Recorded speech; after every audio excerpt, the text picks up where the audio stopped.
Hello, Michael James here. Time for another Scrum certification question answered. So this one today is about a new Scrum team starting up, and the IT department and other people want to know some assurance as to when architecture and things will be set up. And this obviously is an interesting one because it particularly mentions something like this in the Agile principles. So what I'm going to do, like always, is I'm going to read this question out to you. I want you to have a go in the comments. Let me know which one you think, or which, in this case, which two are the correct ones. And then in the next video, which I'll link into this video and in the description below, I'll go over the answers and each one of those answers and which one are the correct ones in depth in the next video. That gives you a chance to have a go without seeing the answer in this video. Okay, so let's read it through.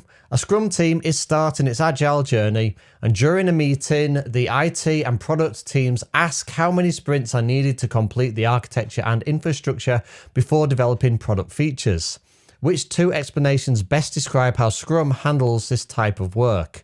Now, it's an interesting question because obviously, by the sounds of it, they are not within the mindset of Scrum. That's not the way that Scrum works. So as a Scrum Master, you've got some explaining and some coaching to do.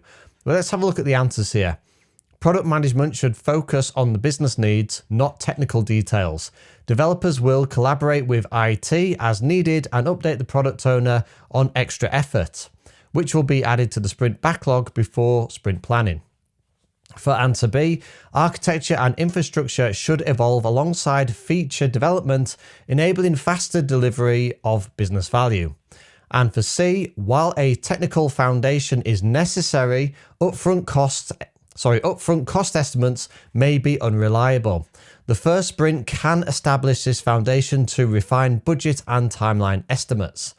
And finally, the product owner and development team should add this work to the product backlog for transparency, estimate it early, and balance it with business functionality in initial sprints. Now, just to point out there, we don't mention development team anymore. It's a Scrum team to get away from the idea that the developers are something a little bit different from the overall Scrum team, which is not what Scrum wants.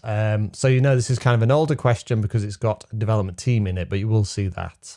Okay, so what I want you to do is have a go. Remember, there are two answers, and it is the two best answers, I think, in this one. So have a go, and then I'll see you in the next video where we will talk through it. And of course, I should mention, if you are struggling with your Scrum certifications and you want to make sure that you pass, I've got certification courses on Udemy. You can check me out on Michael James, or you can buy from me at a discounted price on Learn Management Online. Just go there. Okay, I'll see you in the next video.